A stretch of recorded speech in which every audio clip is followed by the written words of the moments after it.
Welcome back to Mike Ferry TV, the week of October 13th. We talked last week about becoming a little bit more professional, a better presenter to get a higher response and get more production. It's interesting to me that so many real estate people say, I don't want to use a canned presentation. And of course, I have been teaching canned presentations for 50 years. So I'm a great believer in a canned presentation. What I did last week was, excuse me while I take a sip. What I did last week was a canned presentation. What I'm going to do this week is a canned presentation. If you think about it, you know, people say to me, well, I don't like the language, I don't like the scripts, I don't like the dialogues that you recommend. And I understand that. Change is difficult. And most of us have our own sales personality, our own sales presentation. But I want you to think about this for just a minute. We take Agent A, who goes out and has a presentation that creates a reasonable number of transactions. Then we have Agent B, who's taken a script and really practice that script and make that script part of who they are. And as a result, will do 2 to 3 times more business than Agent A. Everybody uses scripted canned presentations. What I've said for years, the difference is we've got to change what's in your can, because otherwise you're just going to get the same results in the future. I used to use the example that if a man or woman is going to be cooking breakfast for their family, they have eggs and bacon and toast and potatoes they're going to prepare, and they use a canned presentation. You don't stand at the refrigerator, take the eggs out and throw them at the oven, expect them to be prepared themselves. It's a script. It's following a certain path all the way to the contract being signed. So last week we finished on number 5, which is always treat the audience with respect.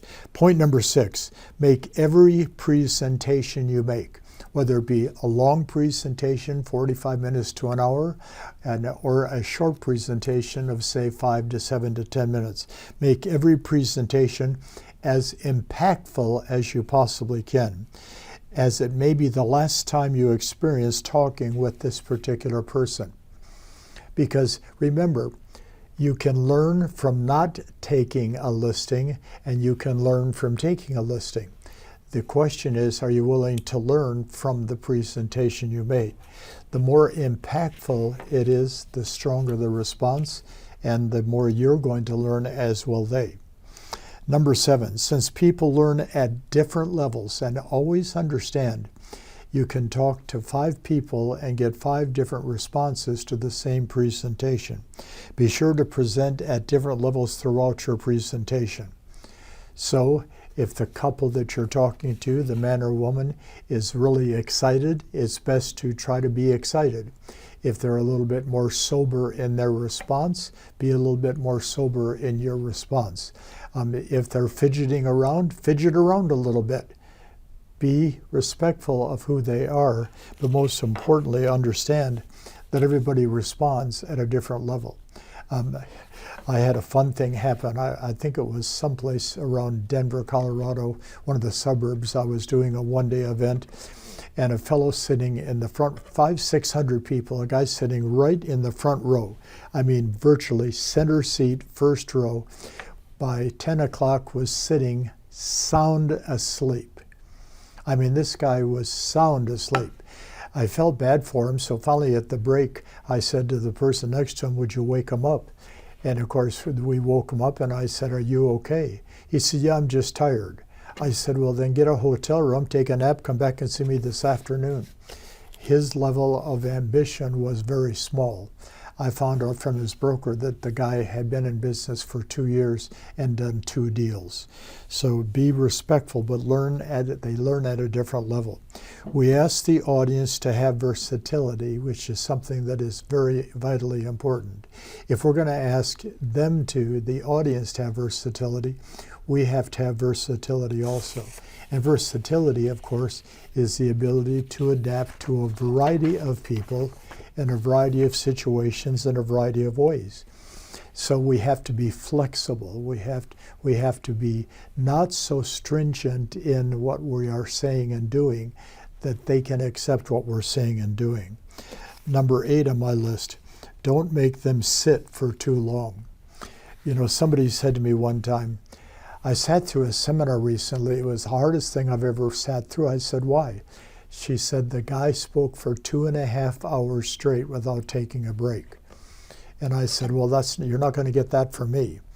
I take a break every hour and 15 minutes. It doesn't matter if I'm speaking half day, full day, or for 5 days, because we can only sit comfortably as we are, and they don't make the chairs in conference centers for comfort. So I wrote, don't make them sit too long. 2 to 3 hours is way too long. Give them a break. In fact, I attended a seminar in Phoenix a couple of years ago, and the speaker did something really I thought was interesting. I don't think it was 100% appropriate, but I thought it was very interesting what he did. He started out by saying, you notice that I'm starting 20 minutes late in my presentation because the other speakers all took an extra 5 to 7 minutes. So I have to quit on time, so we're not going to take a break, but what I'm going to do is every 15 minutes have you stand up and applaud for me. And I thought, well, that's a different approach. But every 15 minutes, you would have them stand up. They would all applaud. They would sit down. They would laugh a little bit. And then they didn't mind the fact that he kept them an extra 15 minutes to finish his presentation. Point number 9, I wrote this one is very important. Understand that you're going to have a bad day when you're speaking to a group occasionally, but you'll never have a bad audience. There's bad presenters, there's things that go wrong, microphones that go out, the lighting doesn't work, you know, the front 3 rows are all together and they get mad and they leave early. These things happen. It's never the audience, it's always the presenter or the speaker. So watch. This one is very important. Understand you'll have a bad day on stage occasionally, but you'll never have a bad audience.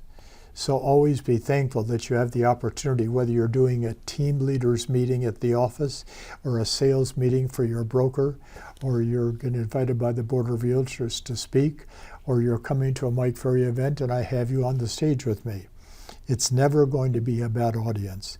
And number 10, being very strong in your presentation is certainly okay, except the fact that some days it may be more difficult than others.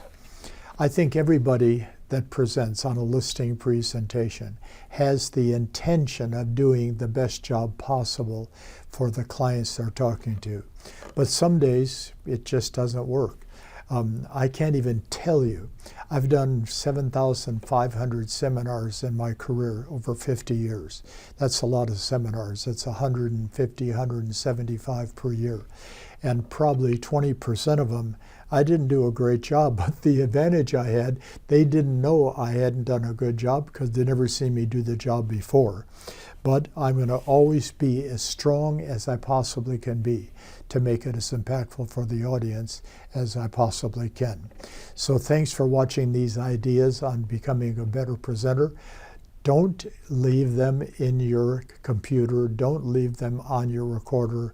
Listen, watch, and use. It's the name of the game. See you in a week or so. Thank you.